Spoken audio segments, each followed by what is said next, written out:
My wife Lisa and I had been together for 7 years. We met in college, and I thought we had built a strong foundation based on love, trust, and mutual respect. We had seen each other through all of life's ups and downs, supported each other's dreams, and worked together to build the life we shared. Or at least, that's how I thought it was. Over the years, however, something began to shift. The spark that once existed between us started to fade.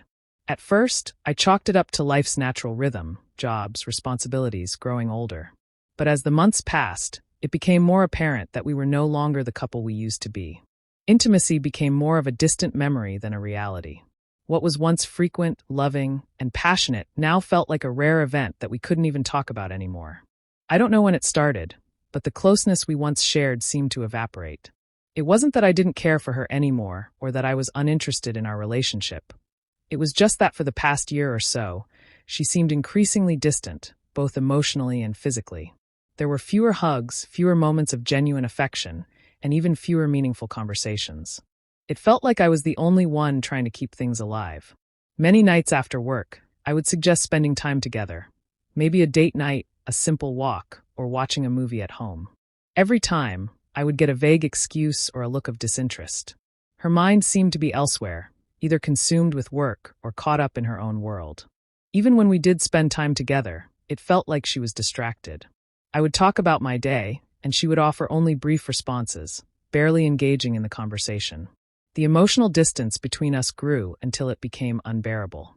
I told myself it was just a phase. Life was hectic, and we both had demanding jobs. Maybe we just needed to work through it. I kept hoping the closeness would return, the bond would reignite.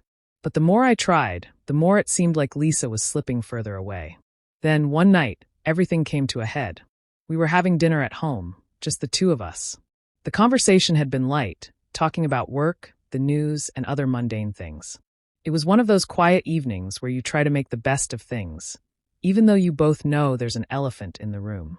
Then, out of nowhere, Lisa dropped a bombshell. "If you want intimacy," she said, her tone serious, "you're going to have to pay for it." I froze, my fork hovering in midair. I thought I had misheard her. I couldn't believe what I was hearing. "What do you mean?" I asked, trying to process the words she had just spoken. She looked at me, almost as if she was trying to gauge my reaction. Her eyes didn't show any warmth. They were cold, almost calculating. "I'm not going to keep pretending," she continued, her voice steady. "If you want me to be intimate with you, then you need to make it worth my while. Pay for it." I couldn't believe what I was hearing. It felt like the ground had shifted beneath me. This wasn't just a request, it felt like an ultimatum. My mind raced. Had she really reduced intimacy to a transaction? At first, I thought maybe she was joking, trying to be sarcastic or playful. I even half smiled, trying to laugh it off. But Lisa didn't smile.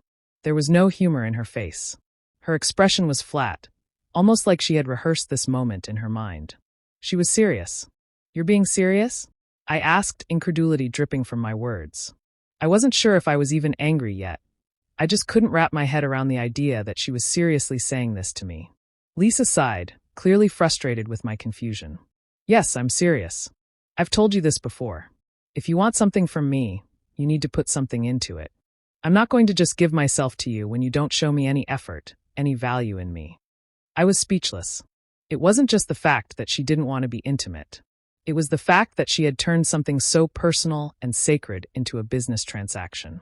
The idea that intimacy, love, and connection could be bought and sold was unfathomable to me. I tried to remain calm, though I could feel my emotions starting to boil over. "So you're saying intimacy with you is for sale? That's what I have to do now." She shrugged, almost like it was no big deal. "If that's what it takes to get your attention, then yes. I'm not going to keep wasting my time." I stared at her, trying to find the words to express the shock and betrayal I felt. How had we gotten to this point? What had happened to the woman I had married? The one I had trusted, loved, and respected? The one who once made me feel like the most important person in her world? It felt like I was in a bad dream. I couldn't believe this conversation was actually happening. I couldn't believe I was sitting across from the woman I had once adored, now demanding money in exchange for intimacy. I took a deep breath, trying to steady myself. "You're asking me to pay for intimacy? Do you even realize how ridiculous that sounds?" Lisa just looked at me, unflinching. She wasn't fazed by the gravity of what she was saying. "It's not ridiculous. It's reality.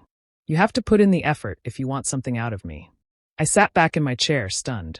This wasn't the woman I had married. This wasn't the person I had vowed to spend the rest of my life with. How had we reached a point where everything felt transactional, where love and intimacy were nothing more than commodities to be exchanged? I couldn't help but feel a deep sadness, more than anger. How could a relationship that had once been full of so much promise and affection have descended into something so hollow? The next few days were a blur. I couldn't stop thinking about the conversation with Lisa. The more I thought about it, the more I realized how messed up the whole situation was. I wasn't just upset with her. I was angry at myself, too. How had I let it get to this point? I knew I couldn't just let it slide. If I let this go, what would be next? What kind of future were we building? A future where love and intimacy were exchanged for money? That evening, I sat Lisa down in the living room.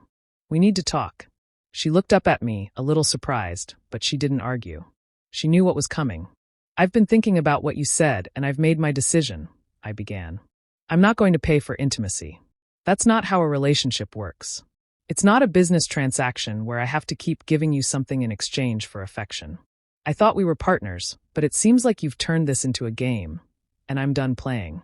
Her face hardened as she sat back in her chair. You can't just walk away from me over this. I told you what I need, and if you really love me, you'll find a way to make it work. I can't love someone who treats intimacy like a commodity, I said, my voice steady but filled with finality. I'm not funding this circus anymore. Lisa sat there fuming, but there was nothing she could say to change my mind.